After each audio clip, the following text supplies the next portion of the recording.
quero convidar os irmãos a abrir a palavra de Deus em Atos 10. Acho que não precisaria dizer, não é? Mas vamos continuar lá no momento seguinte. Acho que seria importantíssimo, como falei no último domingo, que nós continuássemos a meditar um pouco mais sobre Cornélio. Mas antes de irmos ao texto, irmãos, eu gostaria de... Tenho pensado muito numa personagem do Novo Testamento, um discípulo do Senhor Jesus. E se me perguntassem a mim qual seria o discípulo que eu tenho mais pena, esta expressão não sei se faz muito sentido para todos vocês, mas no português nós dizemos isto muito: tenho pena daquela pessoa.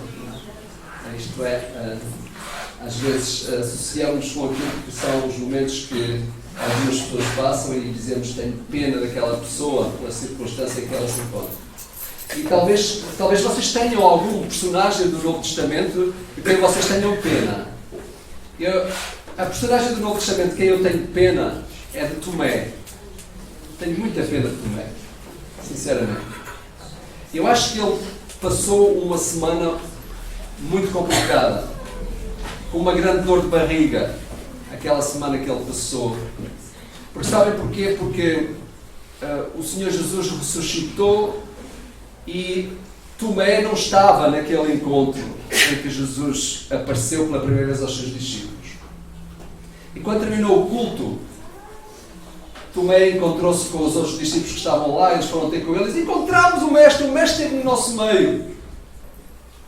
E ele, de facto, passou uma semana muito má, porque ele faltou ao encontro. Imagina a dor de barriga daquele homem. Ele perguntava a si mesmo: será que Jesus vai voltar outra vez no domingo seguinte? Eu acho que aquilo foi uma semana muito difícil para Tomé. Então eu tenho pena de Tomé aquela semana.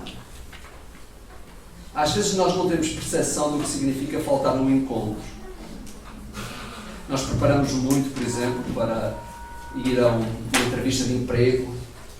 Nós achamos que não podemos faltar àquilo.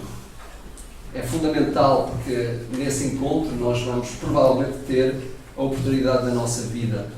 Nós não gostamos de faltar a um encontro com uma pessoa de quem gostamos, uma pessoa com quem é agradável estar. Mas, meus irmãos, corremos muitas vezes o risco de faltar àqueles encontros que verdadeiramente marcam as nossas vidas e que ajudam as nossas vidas a prosseguir. E é realmente este contexto que nós temos aqui, é sobre isto que temos falado.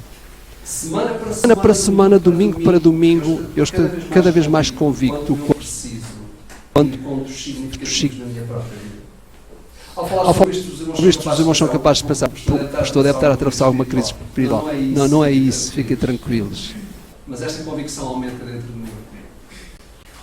Quanto mais eu penso que sou capaz, mais eu percebo que preciso de Jesus. Cada vez mais eu preciso do encontro com Ele permanente. E é isso que temos estado a dizer aqui. Vamos continuar. Atos capítulo 10, irmãos sabem que lemos os primeiros versículos. Eu quero ler alguns versículos a seguir, a partir do verso 9. Lembram-se que o anjo apareceu, neste caso a Cornélio, e chamou a Cornélio pelo seu nome, que é muito interessante, meus irmãos.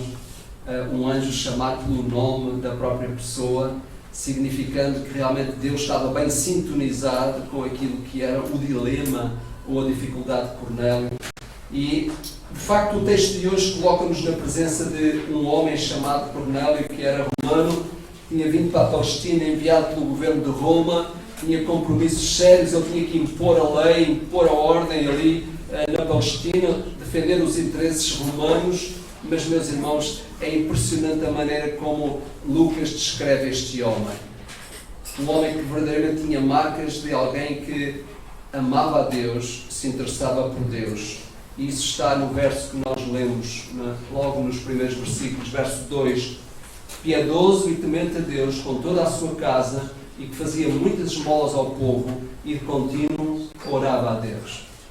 Saltando para o verso 9, diz: no dia seguinte, indo eles a caminho, e estando já perto da cidade, subiu Pedro ao eirado por volta da hora sexta, isto é, 3 da tarde, a fim de orar, e estando com fome quis comer, mas enquanto lhe preparavam a comida, sobreveio em êxtase, Então viu o céu aberto e descendo um objeto como se fosse um grande lençol, o qual era baixado à terra pelas 4 pontas, contendo toda a sorte de quadrúpedes, répteis da terra e aves do céu. E ouviu-se uma voz que se dirigia a ele: levanta-te, Pedro, mata e come.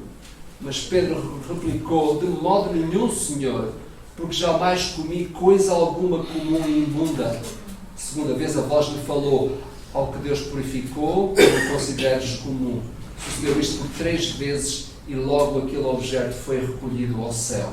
Meus irmãos, esta história continua, é um capítulo todo que é dedicado à história de Cornélio, e também o capítulo 11 ainda fala sobre ele, 2 capítulos aqui, e é importante ver como um homem romano, vindo de tão longe, não tendo a influência de Israel, é realmente um homem de 5 estrelas, como nós diríamos, não é?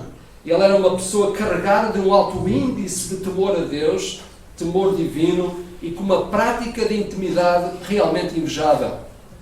Ele era também uma pessoa generosa. Diz o texto que ele fazia muitas esmolas e estava pronto a ajudar os necessitados. Era uma pessoa que tinha espaço e coração para os outros. Normalmente, quem tem espaço para Deus tem espaço para os outros. E nós encontramos essa característica aqui em Cornélio. Um homem que sabia, deliciava-se na presença de Deus e por isso compreendia o sabor de estar também na presença dos outros. E diz o texto que ele orava de contínuo a Deus. É interessante porque parece que o universo dos centuriões lá na Palestina tinha um alto índice de temor a Deus.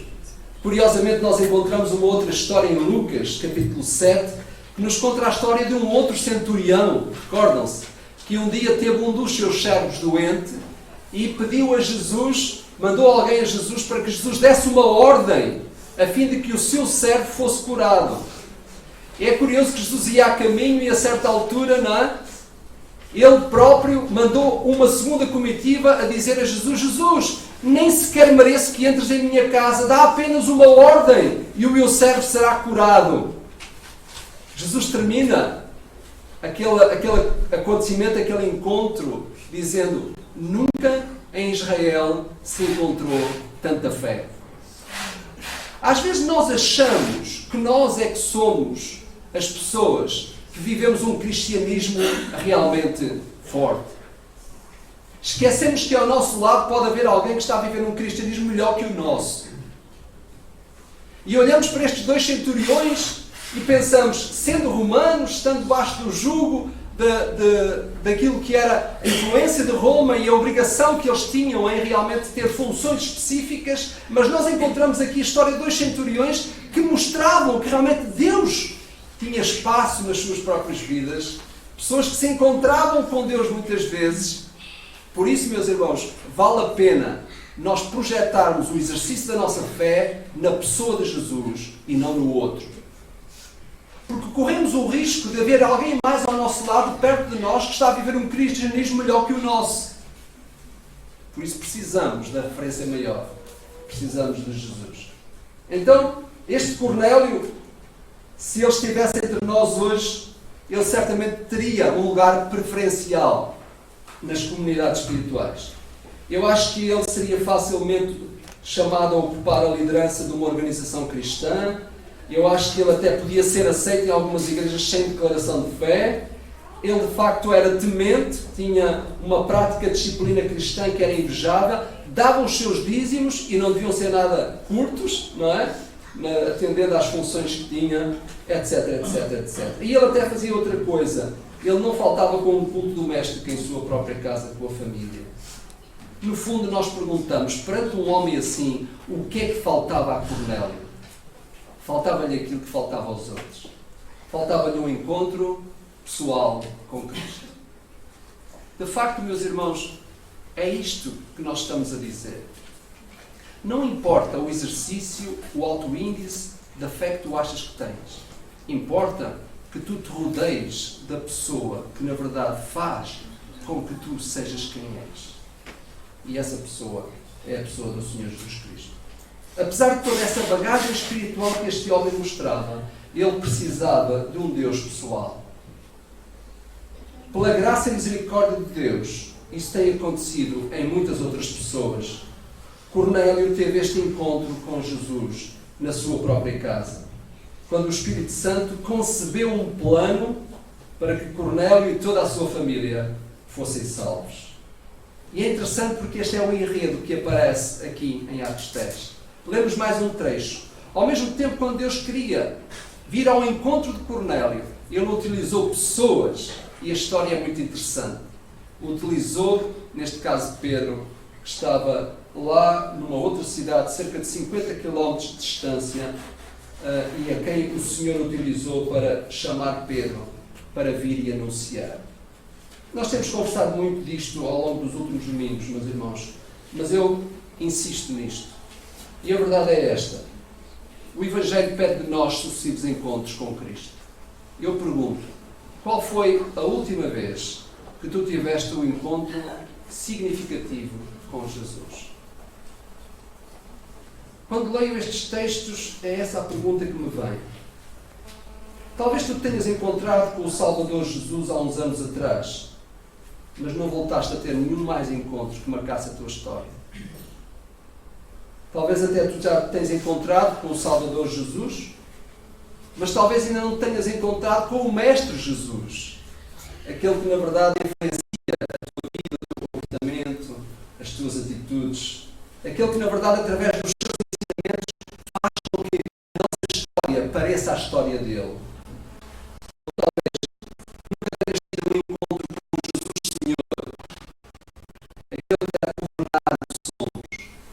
Aquele que, na verdade, deve ser chamado a tomar conta das nossas crises pessoais, das nossas crises familiares, das nossas crises laborais, das nossas crises eclesiásticas. Foi por isso que há um tempo atrás eu referi a pessoa da mulher samaritana.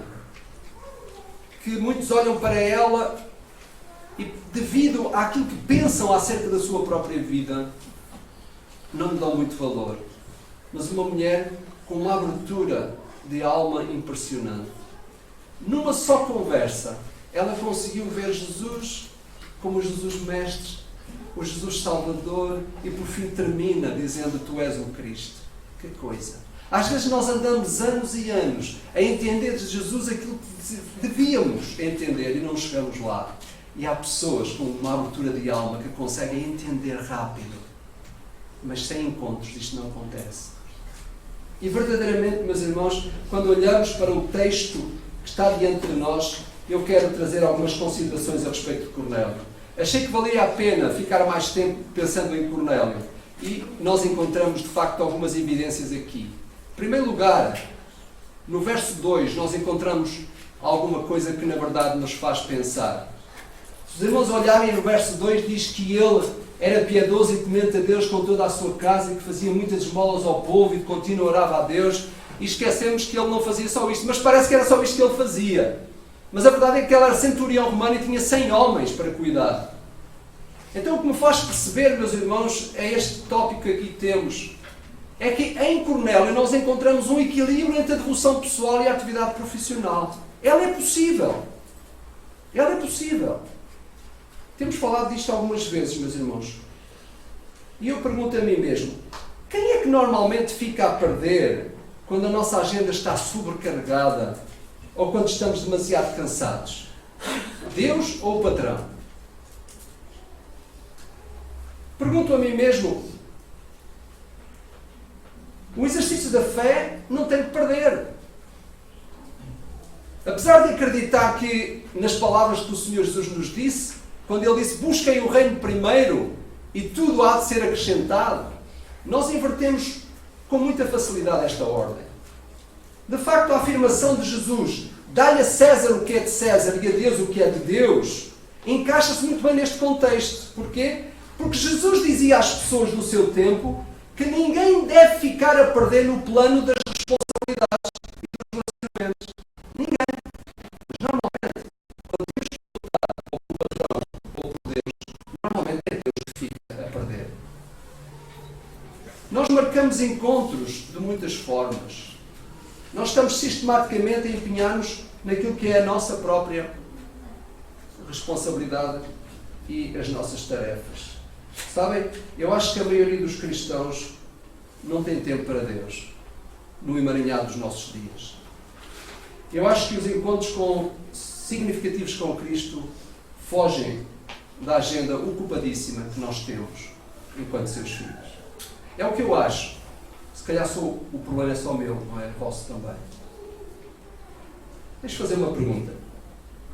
Dos vários encontros que tu tens agendados com alguém esta semana, com algum dos teus amigos, será que tu não podes trocar um desses encontros em favor de Cristo?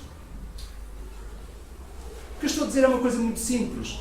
Da agenda que tu tens para esta semana, a minha pergunta é: será que tu não podes trocar nada e favorecer um encontro especial com Cristo? Dar tempo ao teu Deus, dar tempo ao teu Mestre, ao teu Senhor?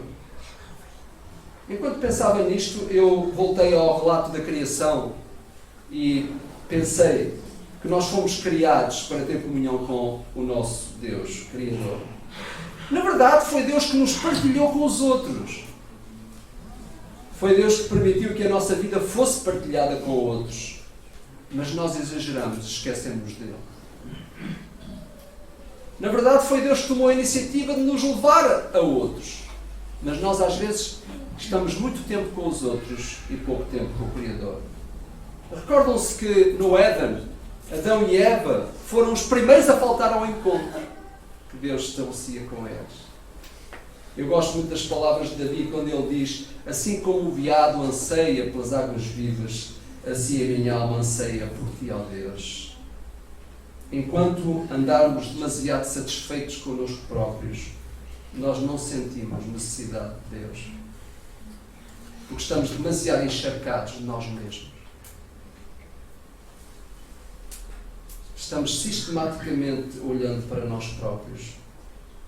Vocês devem imaginar que a vida de um pastor não é uma vida fácil. É uma vida carregada de frustrações. Já basta as minhas e ainda ter que levar a de outros. Pastoralmente não é fácil. Mas sabem como é que eu resolvo isso? Procurando encontros significativos com Cristo.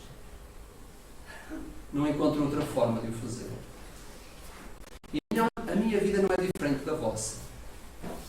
O que estou a dizer-vos é a convicção que tenho de que, se é assim para mim, certamente será para todos nós. É curioso que quando neste texto nós vemos que há aí uma oportunidade que Pedro aproveita. Enquanto eles estavam a preparar-se o almoço, vejam o versículo a partir do verso 9, né? E é curioso que Lucas refere com frequência que Deus fala com pessoas enquanto as pessoas oram. Lucas é muito interessante porque ele vai buscar vários episódios e ele refere isso no seu livro. Por exemplo, Jesus, também Saulo, nós encontramos vários personagens. Zacarias, por exemplo, estava a orar quando o Senhor falou com ele. Está muito presente aqui no livro de Lucas, de Atos, através de Lucas. Pedro aproveitou esse momento para ter um encontro com Deus e quando esperava que lhe preparassem a comida. Esse encontro acabou por ser significativo. Aquele encontro proporcionou uma visão especial em que ele compreendeu o que ele não tinha compreendido até então, ao longo de 3 anos que ele teve com o Mestre, ele não tinha percebido aquilo. É que Deus não faz acepção de pessoas.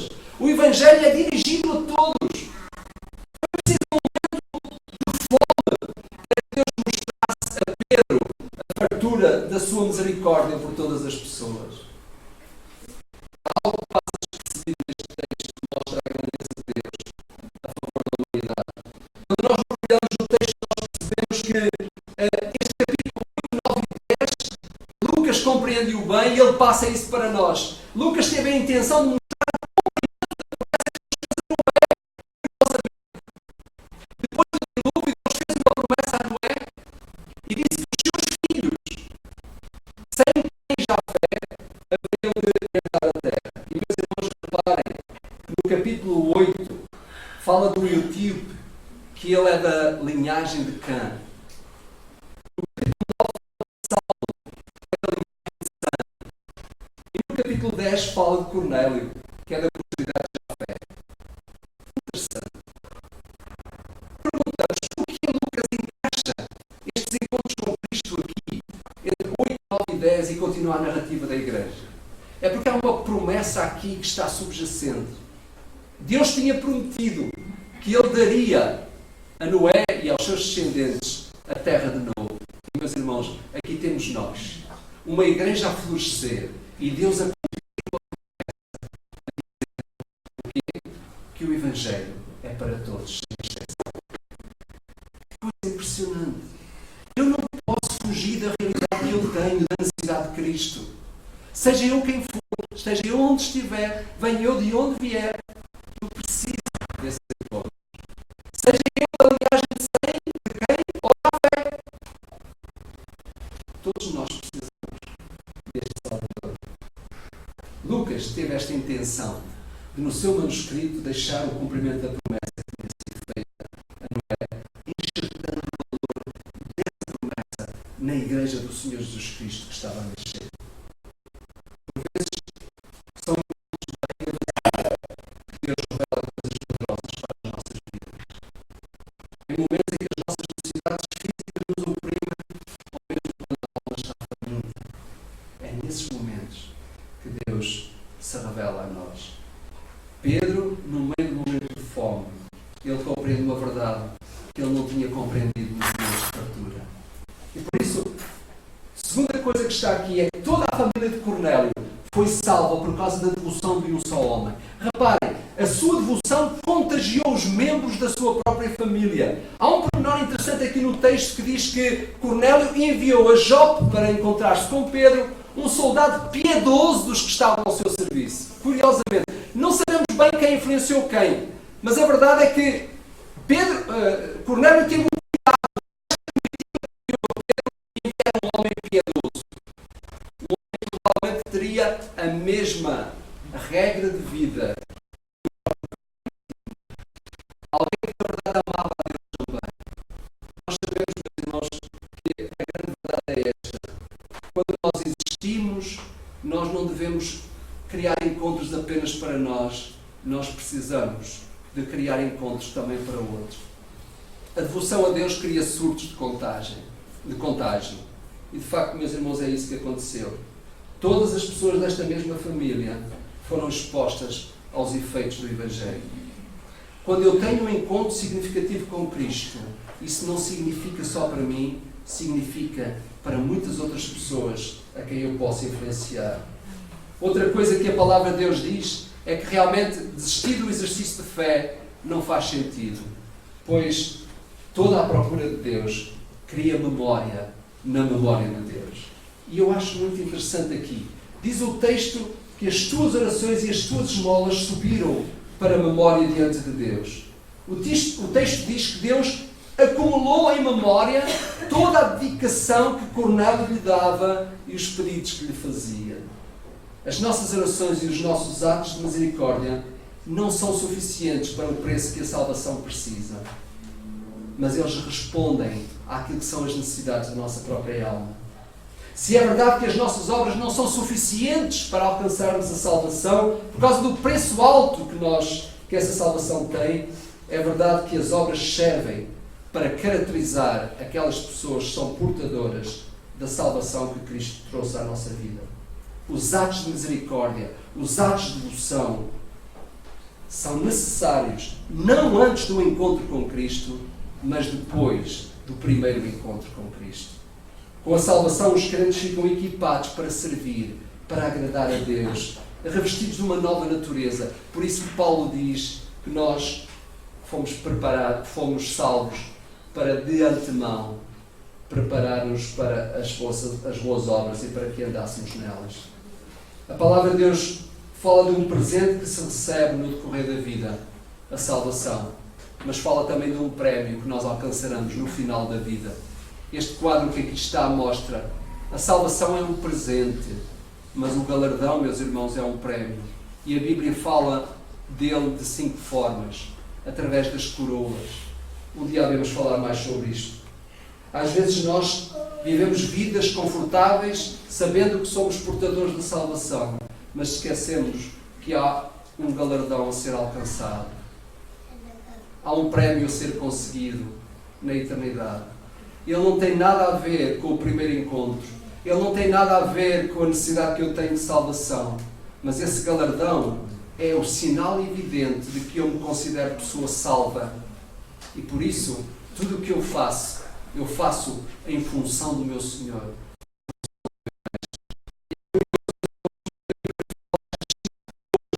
Fala da coroa da vida, que é para aqueles que amam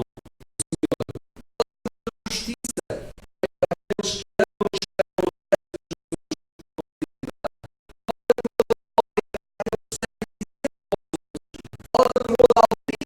que levam outros ao conhecimento do Salvador, e fala da coroa incorruptível, que é aquela que na verdade recebem aqueles que anunciam o Evangelho sem interesses pessoais. Uma outra ideia, meus irmãos, é que na verdade Deus move o que for necessário para responder a um coração que o procura. A palavra está cheia de circunstâncias destas. Eu fico surpreendido com as palavras que são ditas em Lucas. O Filho do Homem veio buscar e salvar o que estava perdido. E esta de facto, Jesus veio para se encontrar connosco, para que nós desejássemos encontrar-nos com Ele. Fico surpreendido com a história que acontece com Zaqueu. Zaqueu, na verdade, sentiu necessidade do Mestre. E se havia alguém que não devia sentir necessidade, era ele. Porque ele vivia bem, vivia abastado, vivia com o que era seu e com o que não era seu. Mas, na verdade, ele tinha uma necessidade profunda de encontrar-se com Jesus. E o mestre das finanças, o chefe das finanças lá de Jericó, não teve problemas em subir a uma árvore. Porquê? Porque o desejo do seu coração era ver Jesus. Nós, às vezes, nos escondemos dele. Escondemos, muitas vezes, a nossa própria profissão, a nossa atividade, não é? Profissional. Escondemos Jesus atrás da nossa atividade profissional. Mas este homem não teve problemas em, através da sua atividade profissional, revelar-se uma pessoa carente de Jesus. Podem imaginar o que é aquele homem, um homem importante, com funções importantes, subir a uma árvore. Porquê? Porque a aspiração e o desejo da sua alma era mais forte que aquilo que era o procedimento da sua própria vida. Quem valoriza encontros significativos facilita encontros de outros com Cristo. Olha para o verso 24 e para o verso 27. Diz que no dia imediato entrou em Cesareia Cornélio, estava à espera por eles, tendo recebido seus parentes e amigos íntimos. Verso 27. Falando com ele, entrou, encontrando reunidos ali muita gente. Coisa impressionante. Às vezes tu achas que a tua fé tem que ser vivida isoladamente.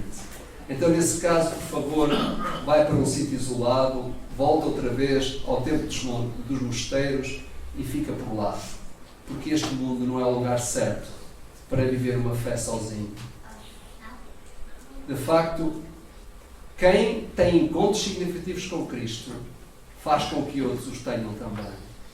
E por isso, faz tudo para que outros conheçam igualmente o mesmo Mestre e Senhor. Quem procura encontros significativos com Cristo revela um coração aberto para a mensagem. Verso 33 diz isso. Portanto, sem demora, mandei-te chamar e fizeste bem em vir. Agora, pois, estamos todos aqui na presença de Deus, prontos para ouvir tudo o que te foi ordenado da parte do Senhor. Que coisa impressionante. De facto, quem procura encontros com Cristo tem o coração aberto para Cristo.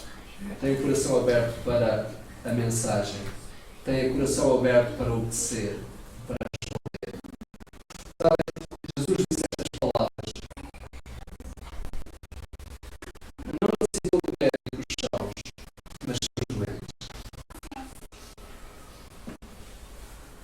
Esta sensação de poder e de capacidade de viver afasta-nos dos encontros com Cristo. Nós podemos sentir-nos dominantes da vida, mas ainda assim precisamos de um Deus pessoal. Nós podemos sentir que a vida nos corre bem, mas ainda assim precisamos de encontros sistemáticos com Jesus. A grande pergunta é: falamos disto há 4 semanas.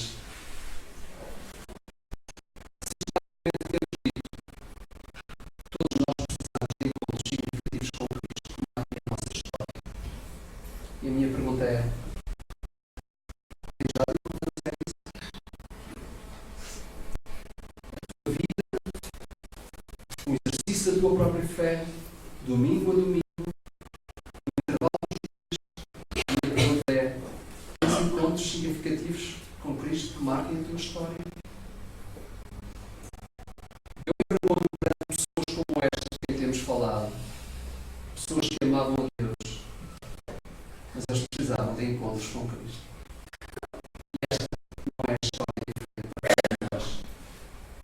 Não vale a pena nós dizermos que a nossa agenda está carregada, não vale a pena nós nos queixarmos que o patrão exige, não vale a pena nós chegarmos a casa e dizer que estamos cansados. Porquê? Porque não é isso que marca a nossa vida. A nossa vida é marcada com encontros significativos que façam com que a nossa